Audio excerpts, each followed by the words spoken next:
Boker Tov Umvorach, quelques détails concernant la veille de Tisha B'Av.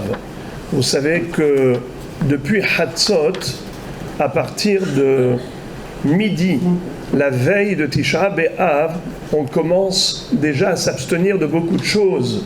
Il y a même un grand débat entre les poskim. Est-ce qu'on a le droit d'étudier la Torah à partir de Hatzot, ou bien uniquement des choses qui sont permises à Tisha B'Av? Vous savez qu'à Tisha B'Av, on n'a pas le droit d'étudier la Torah comme un endeuillé. Uniquement des sujets tristes, mais pas des sujets classiques. Car la Torah, elle réjouit le cœur.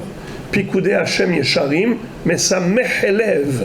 Et on n'a pas le droit de se réjouir à Tisha B'Av. Donc c'est pour cela qu'on se focalise que sur des sujets attristants, comme les sujets de deuil, comme Iyov, les souffrances de Job, comme Megillat Echa, et ainsi de suite. Mais quand ça tombe Shabbat, on n'a pas le droit de manifester un deuil Shabbat. C'est-à-dire que quand on a l'habitude d'étudier, il ne faut pas montrer que Shabbat, on marque un signe de deuil.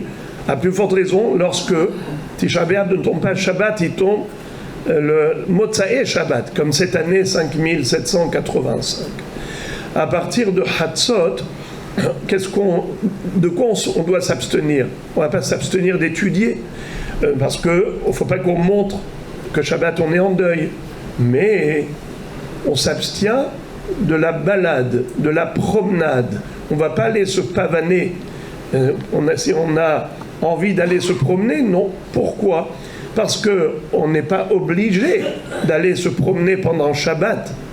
Si on veut, on y va. Si parfois on n'a pas envie de sortir, on ne sort pas de la maison. N'est-ce pas? Ça nous arrive de ne pas aller nous promener Shabbat après-midi. On n'est pas obligé. Alors, si on n'y va pas pour se promener, on ne va pas montrer le deuil. Le Issour Shabbat, c'est de manifester une Avelut. C'est assour de manifester une Avelut. Mais on ne manifeste pas. Pourquoi? Parce que les gens disent, s'il ne se promène pas, c'est parce qu'il fait la sieste. Il ne se promène pas parce qu'il ne se sent pas bien, il est resté à la maison. Personne ne sait pourquoi tu t'es abstenu de te balader. Donc, même si ça tombe Shabbat comme cette année, la veille de Tisha B'Av, à partir de Hatzot, on ne va pas se promener. Par contre, à Mincha de Shabbat, on ne dira pas les 3 psukim de Tziduk Adin.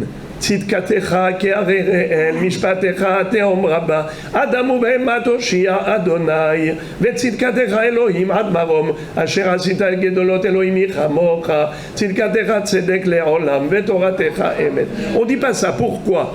Parce que ce Tziduk Adin, c'est en fait par rapport à la mort de 3 grands tzadikim qui sont niftarim à ce moment-là.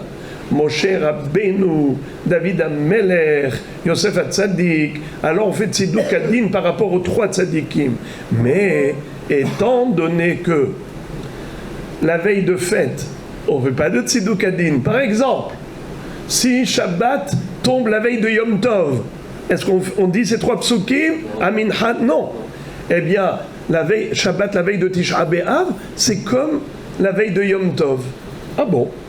Et on ne fait pas de vidouille pendant Tisha B'Av. Il n'y a pas de Hachamnu, Bagadnu, Gazalnu. Il n'y a pas de vidouille. Ah bon?